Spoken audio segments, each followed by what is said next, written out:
مطلب Pakistan Peoples party ہے جس نے نیشنلائزیشن کی تھی تو وہ بھی اندھی کی تھی، یعنی سرکاری اسکول قومی ہونے چاہیے، وہ حکومت اور سرکار کی ذمہ داری ہے کہ وہ تعلیم دے، لیکن یہ کہاں ہوتا ہے کہ کوئی ادارہ اگر پرائیویٹ سیکٹر میں کسی نے وقف کی بنیاد پر کھولا ہوا ہے یا کسی نے جو ہے وہ خدمت کوئی انجام دے رہا ہے تو اس کو آپ نیشنلائز کر لیں۔ اسی طرح بہت بڑی انڈسٹری کو نیشنلائز کر لیا گیا تھا ذوالفقار علی بھٹو صاحب کے زمانے میں، جس نے پاکستان کی معیشت میں ایک خراب جو ہے تجربہ تھا، یعنی نئی چیزوں کو، گورنمنٹ کی چیزوں کو پرائیویٹائز کرنا اور پرائیویٹ سیکٹر میں چلنے والی چیزوں کو نیشنلائز کرنا، یہ دونوں ہی عمل جو ہے وہ درست نہیں ہوتے۔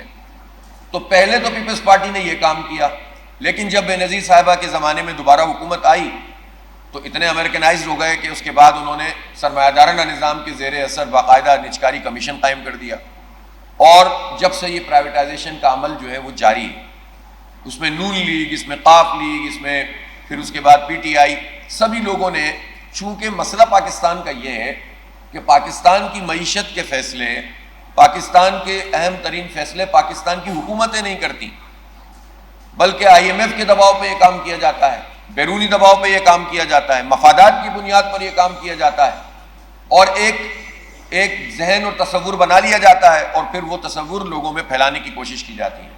اب اس وقت جو پرائیویٹائزیشن کا معاملہ ہے، ہم تو یہ کہتے ہیں کہ جب سے یہ وابڈا کا رول ختم ہوا، وابڈا میں کرپشن تھی تو کون ذمہ دار تھا؟ وابڈا میں کرپشن تھی تو حکومت ذمہ دار تھی۔ تو پہلے اداروں کو کرپٹ کرتے ہیں، وہاں پر جو ہے وہ اپنی پسند کے لوگوں کو امپلانٹ کرتے ہیں، وہاں لوٹ مار کا نظام قائم کرتے ہیں، پھر جب ادارہ تباہ ہونے لگتا تو کہتے ہیں پرائیویٹائز کر دو۔ جب وابڈا کو بے اثر کیا اور پھر اس طرح کی جو ڈسکورس بننا شروع ہوئی، اور ایک بدترین دنیا میں اگر نجکاری کی کوئی بدترین مثال ہے تو وہ کے الیکٹرک ہے، اور اس کے پورے 19 سال کا آپ تجزیہ کریں تو آپ کو پتہ چل جائے گا کہ لوگوں سے جو جھوٹ بولا جاتا ہے کہ پرائیویٹ سیکٹر میں جانے کے بعد چیزیں ٹھیک ہو جاتی ہیں، تو وہ پرائیویٹ سیکٹر جو لوٹ مار کر رہا ہے اس کا کون ذمہ دار ہے؟ تو یہ لیسکو یا ہیسکو یا فیسکو، یہ جتنی ڈسکوز ہیں اس کو پرائیویٹائز کرنے کی یہ کوشش کر رہے ہیں، اور انہوں نے لازمی سروس ایکٹ جو ہے اس کو ان اداروں میں بھی افیکٹو کرنے کی بات کی ہے تاکہ کوئی احتجاج بھی نہ کر سکے۔ اب آپ مجھے یہ بتائیے کہ دنیا میں یہ کہاں ہو سکتا ہے کہ آپ کوئی عمل کریں اور کوئی قانونی اور آئینی حق استعمال نہ کریں، اس کا قانون پاس کر دیں، آپ زبردستی کا قانون پاس کر دیں، یہ کسی صورت میں بھی قابل قبول نہیں ہے، اور یہ اندھی نجکاری یہ کسی صورت میں بھی پاکستان کے لیے مفید نہیں ہے۔ 19 سال میں کہ الیکٹرک کا جو تجربہ ہے، کراچی کے عوام سے جا کے پوچھیں، 3.5 کروڑ لوگوں سے، اور اب تو تاجروں سے بھی پوچھیں، صنعت کاروں سے بھی پوچھیں کیا حال ہو گیا ہے، اور اس کے نتیجے میں جو کچھ تباہی پھیلی ہے اور اربوں خربوں روپے کھا گئے ہیں۔ پھر میں پوچھنا چاہتا ہوں کہ یہ جتنی آئی پی پیز ہیں یہ تو پرائیویٹ سیکٹر ہے نا، یہ آئی پی پیز نے جو لوٹ مار کی ہے، تو پھر پرائیویٹائزیشن کی فضیلت بیان کرنے والے لوگ ذرا آئی پی پیز کی لوٹ مار کی بھی تو بات بتائیں نا ہمیں۔ تو اس لیے یہ اندھی نجکاری یہ قوم کے ساتھ مذاق ہے، یہ ایک تاثر بنا دیتے ہیں عمومی طور پر، لوگوں کو یہ بیوقوف بناتے ہیں، پاکستان کے عوام کو، کہ دیکھیں اگر کے ای ایس سی میں کرپشن ہے پرائیویٹائز کر دو، اگر وابڈا میں کرپشن ہے پرائیویٹائز کر دو، پی آئی اے میں کرپشن ہے پرائیویٹائز کر دو، پاکستان اسٹیل کی ہزاروں ایکڑ زمین ہے، دے دو ان قبضہ سسٹم کو جو اس وقت سندھ میں بیٹھا ہوا ہے، بیچ دو پاکستان کے اثاثوں کو ہونے پونو، پرائیویٹائز کر دو، اور ان سارے تمام چیزوں کو۔ تو پہلا سوال تو یہ بنتا ہے کہ یہ پاکستان اسٹیل اگر 2008 میں پروفیٹیبل ادارہ تھا تو اس کا پروفٹ لاس میں تبدیل کیسے ہوا، اس کا جواب کون دے گا؟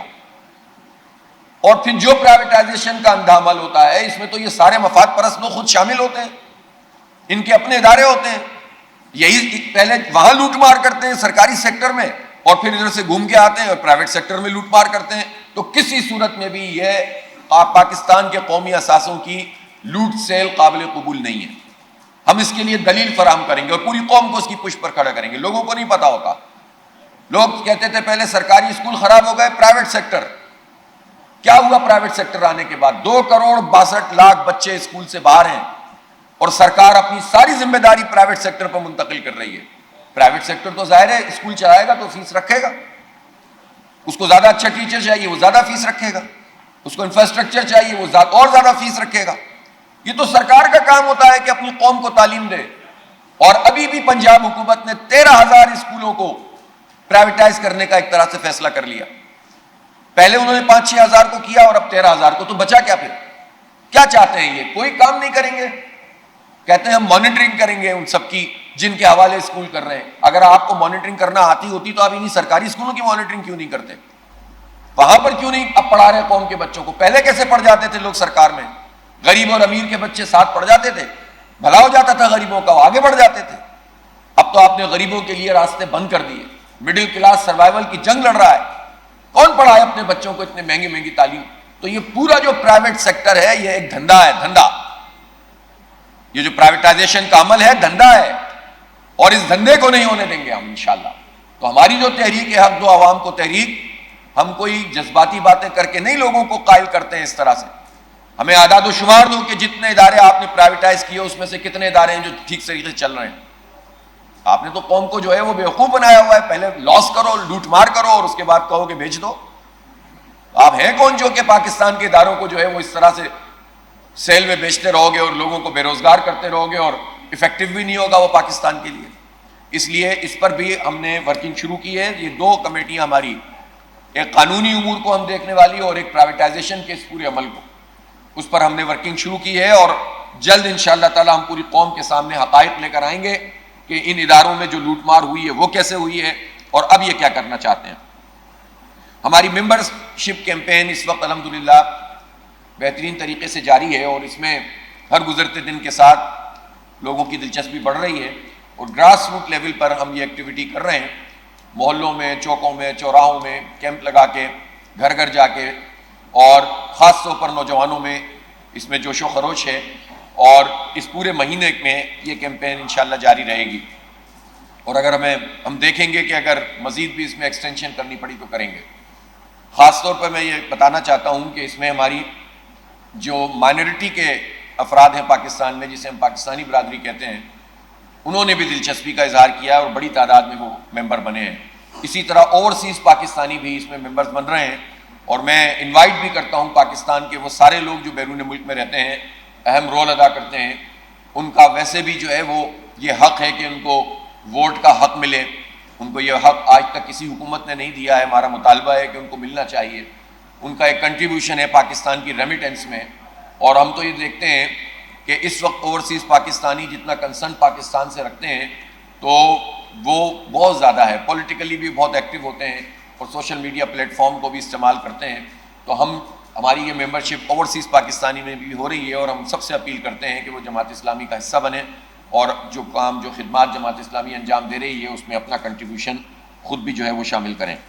اسی طرح ہمارے یہ جو خواتین ہیں، انہوں نے بھی بہت اچھے طریقے سے اس کیمپین کو اٹھایا ہے، اور اب یہ کیمپین آج سے مزید گیئر اپ ہوگی انشاءاللہ.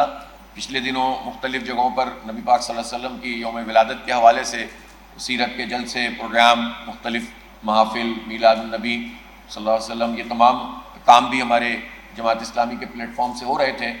تو اب جو دن ہے اس میں پوری یکسوئی کے ساتھ مزید ایک تیز رفتاری سے یہ ممبرشپ آگے بڑھے گی. اور میری تو تمام میڈیا کے دوستوں سے بھی گزارش ہے، وہ میڈیا ورکرز، وہ صحافی جو تجزیہ نگار اینکرز ہوتے ہیں، ان کو تو ظاہر ہے پولیٹیکلی اپنی رائے رکھنے کے باوجود ان بائزڈ ہونا چاہیے، لیکن باقی تمام لوگوں سے درخواست ہے کہ آپ بھی ممبر بن سکتے ہیں.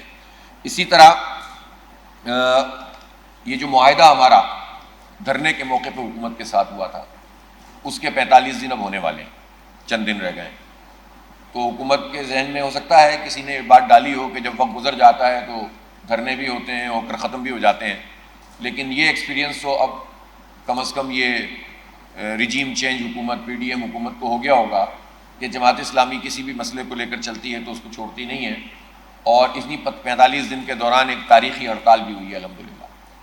ہماری مشاورت کا عمل جاری ہے. کل بھی پرسوں ہم نے بہت اہم مشاورت کی ہے اور تمام صوبوں سے تمام چیزوں کا جائزہ لیا ہے.